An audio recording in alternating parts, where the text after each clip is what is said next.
ඩිටර්මිනන්ට් එක. ඩිටර්මිනන්ට් එක හොයන විදිය තමයි අපි මේකෙදි කතා කරන්නේ. ගමු උදාහරණයක්.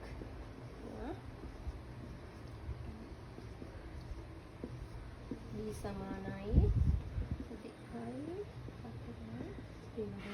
4යි 5යි. එතකොට මේකේ ඩිටර්මිනන්ට් එක අපි හොයන්නේ අපි ලියනවා determinant of a සමානයි ඩිටර්මිනන්ට් එක අපි හොයන්නේ මුලින්ම අපි a ගේ ඩිටර්මිනන්ට් එක හොයමු ඊට පස්සේ b ගේ ඩිටර්මිනන්ට් එක හොයමු. a ගේ ඩිටර්මිනන්ට් එක අපි හොයන්නේ මේක අපි හරස් අතට ගුණ කරනවා.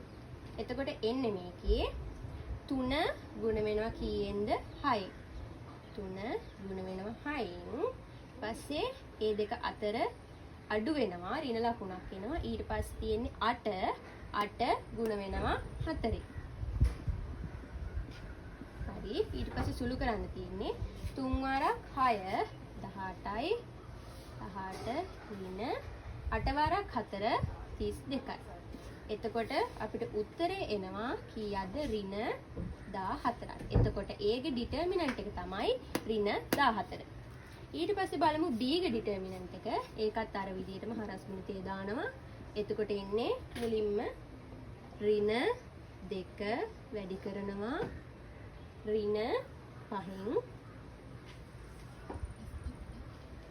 ඒකෙන් අඩු කරනවා 4 වැඩි කිරීම ඍණ 6. හරි සුළු කරමු. එතකොට එනවා ඍණ 2 වරක් ඍණ 5 කීයද ධන 10යි. ඒකෙන් අඩු කරනවා ඍණ 6 වරක් 4 ඍණ 24යි. එතකොට මෙතන උත්තරේ එනවා කීයද ඍණයි ඍණයි ධන වෙනවා. එතකොට උත්තරේ එනවා ධන 34ක්. ධන දාන්න ඕනේ නෑ. ධන 34ක් උත්තරේ එනවා. එතකොට මේක තමයි b ගේ ඩිටර්මිනන්ට් එක. හරි. හරි කලින් අපි ඩිටර්මිනන්ට් එක හෙව්වේ දෙකේ ඒ කියන්නේ රෝස් 2යි කොලම් 2යි තියෙනවා. දැන් අපි බලමු රෝස් 2යි කොලම් 3 එක ඩිටර්මිනන්ට් එක ගන්න කොහොමද කියලා. හරි. එතකොට ඉදාගමු ගානක් a සමානයි එහෙම 4යි ඍණ 2යි 5යි 2යි 8යි 7යි. හරි මේකේ හොයමු determinant of a. මේ කලින් වගේ දෙකේ ඒවා තිබ්බ නිසා අපිට හරස් ගුණිතය දාන්න පුළුවන් වුණා. හැබැයි මේකේ තුනේ ඒවා තියෙන නිසා අපිට හරස් ගුණිතය දාන්න බෑ. එතකොට අපි බලමු කොහොමද මේක කරන්න කියලා. මේක මුලින්ම පටන් ගන්න ඕනේ මෙහෙම.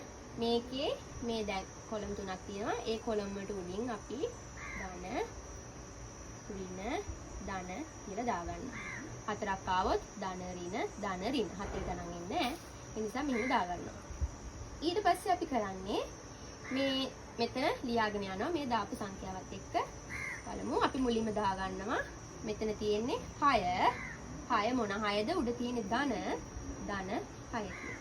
ධන 6 කියලා දැම්මා. මෙට්‍රික් එකක් ලියන්න ඉඩ තියෙනවා. හරි.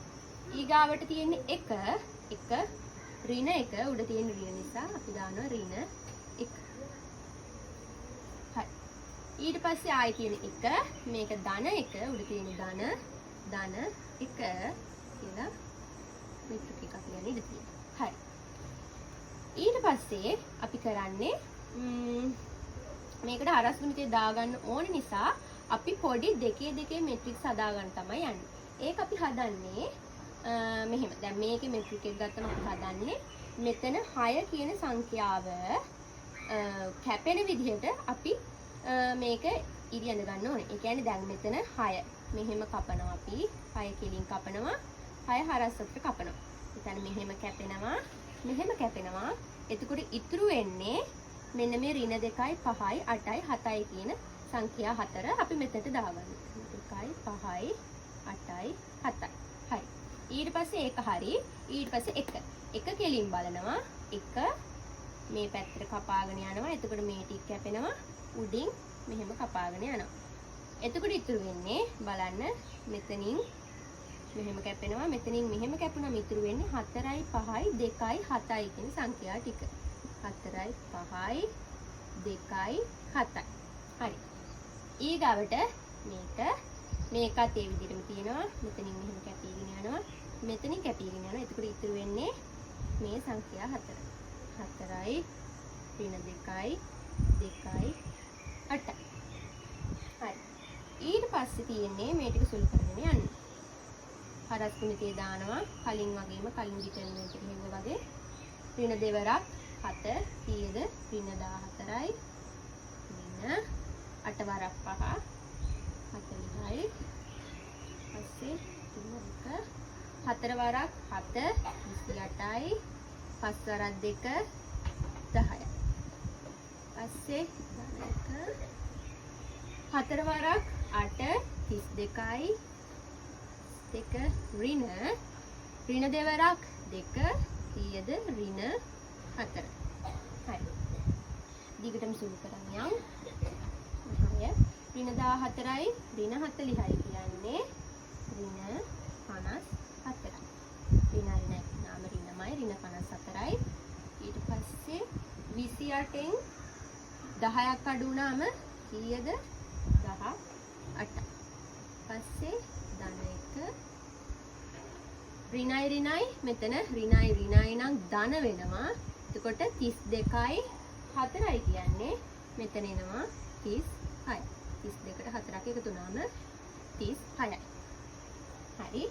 ඊට පස්සේ වරහනේ එළිය තියෙන එකත් එක මෙතන තියෙන ಗುಣ කිරීමක සම්බන්ධයක්. එතකොට මොකද කරන්නේ? මේ ඔක්කොම මේ ගණන් වැඩි කරන් යන්න ඕනේ. එතකොට ඍණ 54 6න් වැඩි වුණාම අපිට උත්තරේ එනවා ඍණ 324ක්.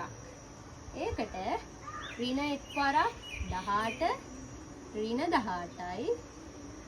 ඊට පස්සේ ධන 1 වරක් 36 ධන 36යි. ඊපස්සේ මේ ටික සුළු වුණාම උත්තරේ එනවා අපිට ඍණ 306යි. හරි. එතකොට මේක තමයි A ගේ ඩිටර්මිනන්ට් එක. අපි හොයාගත්ත ඩිටර්මිනන්ට් of A. A ගේ ඩිටර්මිනන්ට් එක අපි හොයන්නේ මෙහෙම. හරි.